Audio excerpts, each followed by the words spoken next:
name is Muhammad Aiman Hakim bin Zuidam from Group AAA. Today I want to present about floating liquefied natural gas or FLNG. The demand for natural gas has been gradually growing due to the recent increase in the usage of unconventional hydrocarbons as an energy source. In comparison to other fossil sources, natural gas contributes over 30% fewer pollutants to the environment as a source of power. Throughout the last few years, liquefied natural gas ecosystem has grown experience about floating liquefied natural gas concept that achieved enormous amount of success over the course of the project. Most of the projects are typically one-off developments and prototypes. The FLNG concepts can be classified into two types, which are floating regasification and storage units and floating offloading, liquefaction and storage units.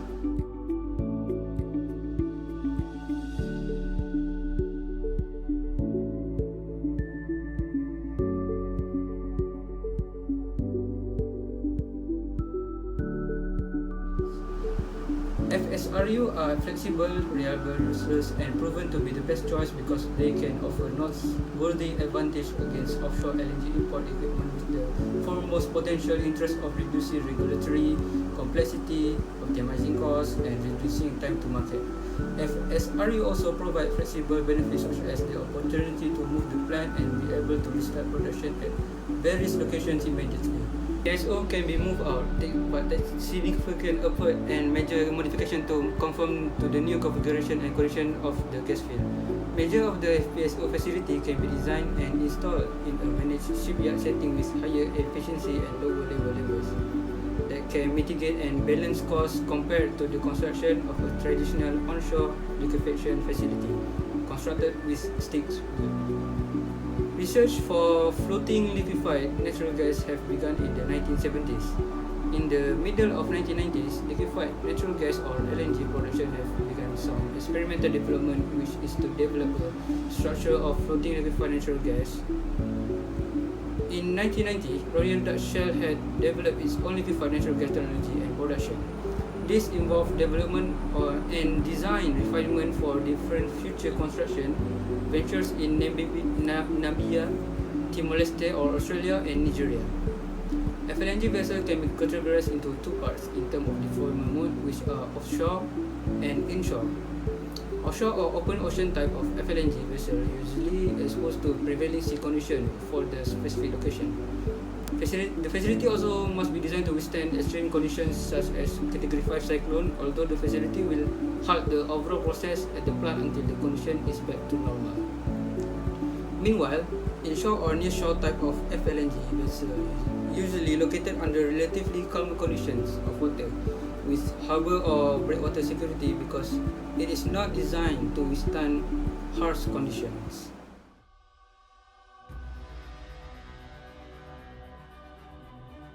An FLNG is a floating facility that liquefies natural gas directly above an offshore reservoir with periodic offloading of the LNG product to shuttle tankers. With a solid track record in the design and delivery of FPSOs, LNG and subsea, Technip FMC proposes a full range of services from the early concept definition phase through to engineering and execution.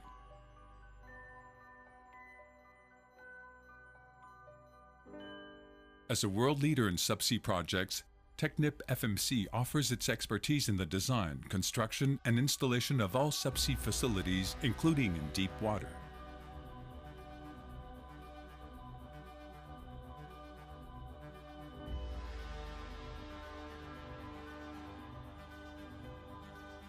The turret anchors the FLNG to the seabed and allows it to rotate according to wind, waves, and currents. From the composition of the feed gas, Technip FMC develops the optimum process and designs all the topside modules to receive the gas on deck from the wellheads, pre-treat the raw natural gas to remove CO2, water, and mercury. NGL is also removed with co-production of LPG and condensate when the gas is rich. Finally, the gas is liquefied in cryogenic exchangers using powerful refrigeration systems.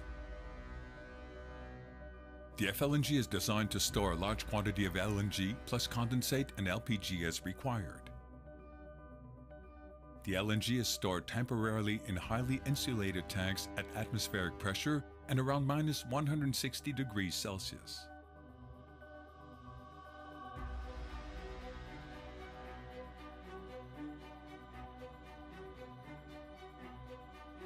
The LNG is then exported through LNG carriers.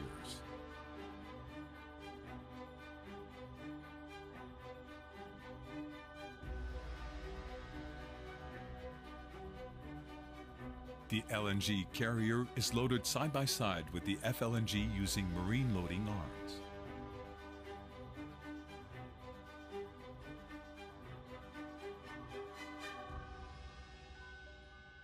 Where side-by-side offloading is impossible due to the site mid-ocean conditions, or if the client prefers otherwise, Technip FMC with high-load LNG proposed the high-load LNG parallel loading system.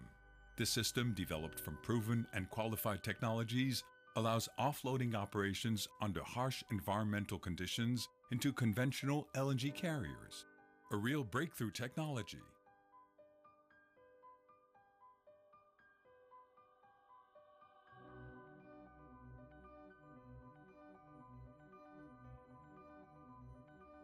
The condensate offtake is through a conventional offshore offloading system.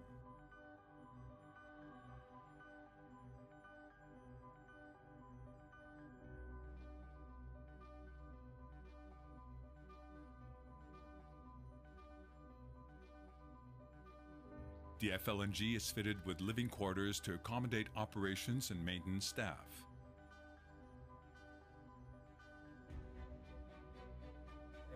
I want to resume about operational expenditure. Okay, putting the usual onshore liquefaction plant can also be identified as offshore FLNG production vessel on a LNG tanker that supplies storage capacity and offshore jetty. Usually, the inshore FLNG gas application is supplied by pipeline and LNG tankers design a flat type front barge replacing the hull shape. Okay, that's the other one.